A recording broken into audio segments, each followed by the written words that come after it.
intentional to divert the world, to mislead the world by bringing this internal politics of DRC into this forum. And we thank India for organizing all this, but it's better not to mislead the world. There are certain solutions that are going forward, and Rwanda would like to have our neighbor to take privilege of the peaceful solutions of the conflict. Thank you so much, Excellency. Merci beaucoup. Vous aurez pu parler en français aussi. Mais je parle et j'entends l'anglais. Puisque j'ai compris que vous parliez pour vos autorités aussi, que les écoutent, que vous les avez défendues. Ça, je vous comprends bien, vous êtes dans votre rôle. Mais vous savez très bien que depuis 1994, s'est passé une tragédie au Rwanda, le génocide. Nous avons tous condamné ce génocide en présence des troupes des Nations Unies au Rwanda. Et la République démocratique du Congo, vous êtes d'accord avec moi, n'était pas impliquée dans le génocide. Ça, nous sommes d'accord. Est-ce que le Congo a fait le génocide au Rwanda? Mais quand même, vous souvenez Non, que... je pose la question d'abord. Se souvenir, c'est autre chose. Je dis, est-ce qu'au déclenchement du génocide, la République démocratique du Congo était au Rwanda? C'est non. Et c'est au contraire... La force congolaise n'a pas été aux côtés des génocidaires avant? Non, vous savez que quand vous parlez... Madame, s'il vous plaît. Vous savez que quand vous parliez, je vous laisse... Non, please. C'est très intéressant, madame. Vous avez peur de quoi? La vérité est claire, pas comme l'eau des roches. Tout le monde sait très bien que le Congo est victime de sa politique de l'hospitalité. Quand on a tué les gens au Rwanda, et quand les Tutsis ont voulu se venger, 2 millions de personnes ont traversé notre frontière commune. Je ne suis pas en train de raconter des histoires. Et sont venus dans les provinces du Nord et du Sud Kivu. En présence, s'il vous plaît, des troupes des Nations Unies qui étaient là-bas. Qui auraient pu, à ce moment-là, séparer les civils et les militaires et désarmer les militaires avant d'entrer sur le territoire congolais. Et plus tard, à l'époque de Mobutu, on va organiser la tripartite Rwanda, Zaïre, devenir la République démocratique du Congo, et les HCR, sous le gouvernement Léon Kengo-Wadondo. Et nous avions désigné le site où on devait éloigner les réfugiés rwandais pour éviter qu'ils ne constituent une menace pour leur pays, à au moins 150 km de la frontière commune. Et au moment de le réaliser, ce n'est pas la République démocratique du Congo qui a dit non. Et après, vous avez pris prétexte, puisque vous avez hébergé les Hutus chez vous, c'est une menace contre nous, et donc, une guerre des agendas. Vous allez recruter Laurent Désiré Kabila d'heureuse mémoire. Laissez-moi terminer, vous avez parlé, ça c'est la technique de chez vous, laissez-moi terminer. Il faut savoir écouter, je vous donnerai le temps, vous allez parler. Si vous n'avez pas peur de la vérité, laissez-moi éclairer l'assistance. Je termine, je vous promets, vous aurez la parole encore. Merci, laissez-moi terminer. Alors, vous avez pris prétexte du fait que, soi-disant, une catégorie de Congolais n'était pas suffisamment représentée dans les institutions. Les Banyamulenge, qui sont des Tutsis. Mais alors qu'en ce moment-là, paradoxalement, les ministres des Affaires étrangères, c'était Bizimakara et les Tutsis.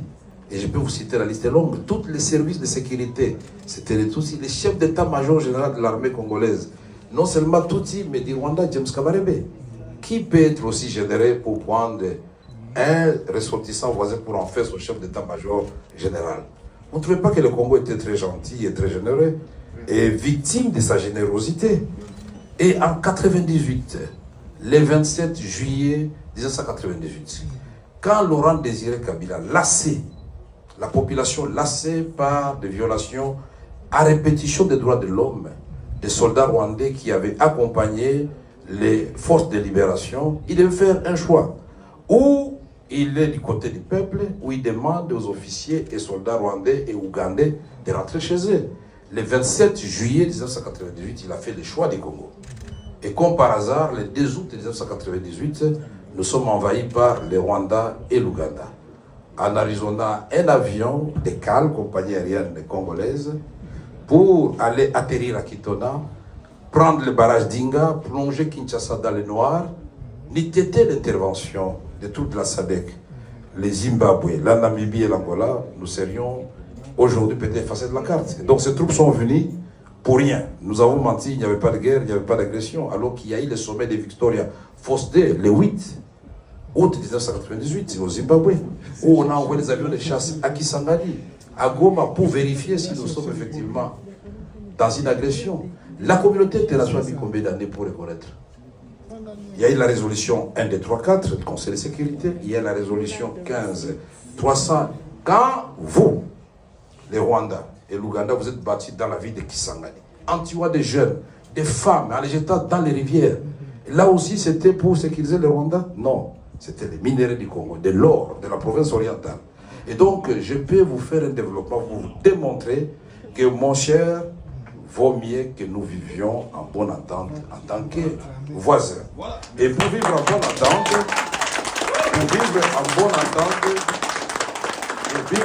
entente, nous devons nous dire la vérité. La vérité n'a pas de lieu ni de temps. S'il faut dire la vérité en Inde, à l'occasion de ce conclave, il faut dire la vérité. Et vous voyez que des chocs des idées va jaillir la lumière. Je pense qu'en partant, vous aurez un message pour vos autorités pour dire que les Congolais veulent la paix. Mais qui veut la paix prépare la guerre, puisqu'ils n'auront pas accepté que vous puissiez travailler. Thank you, sir. Thank you very much. Donc, faisons le développement, ne faisons pas la guerre. Développons la sous-région ensemble. Et pour ce qui se passe maintenant, pour terminer, les M23. On avait commencé d'abord par les RCD Goma, les MLC. Et l'Ouganda soutenait les MLC, les Rwandais soutenaient les RCD, c'est évident. Parce que nous avons eu l'accord de Sun City le 17 novembre 2002, devant tous les chefs d'État africains et la communauté internationale européenne. On a signé un accord qui nous a donné, dit laissez là-bas. Laissez-les, Bouchiri. Mais pourquoi vous êtes Bouchiri? Vous êtes agité pourquoi? Laissez, nous sommes dans le cadre de vigilant de la vérité. Vous avez peur de quoi? La vérité de notre côté, il ne faut pas avoir peur. Vous m'étonnez parfois. C'est l'occasion que le monde entier sache ce qui se passe à l'est de la République démocratique du Congo. J'ai dit, ce groupe que vous avez supporté, portait le nom de RCD et MLC. Et par la suite, comme une génération spontanée, ont donné naissance au CNDP, au SNDKML, au SND national. Et puis finalement, le CNDP mis en déroute par la brigade internationale devient, après les élections de 2011, le M23. Et on arrête Bosco Ntaganda, Nkunda Fui, il est où? Il est au Rwanda. Et tout ça, donc, c'est des mensonges. Et finalement, après les élections de 2018, l'élection de Félix Tshisekedi, après 2 ans, on apprend que non, le M23 n'était pas totalement mort. Il vient de renaître de l'Ouganda et du Rwanda. C'est une rébellion congolaise. Et donc, le M23 est là, vous le reconnaissez. Alors, je voudrais terminer en disant ceci. En vous regardant dans les yeux, mon frère et cher voisin. 1. Ce n'est pas Félix Tshisekedi ni les Congolais qui avaient dit que le Rwanda était en République démocratique du Congo. Le premier. C'est le rapport des experts des Nations Unies qui a certifié de la présence des troupes rwandaises. 2. Le monde entier vous conseille de vous retirer de la République démocratique du Congo réellement. Et nous allons, retirez-vous. Et moi, j'ai fait. Moi qui vous parle, j'ai suivi que le manager de Mahindra vous avait dit que je suis un faiseur de paix.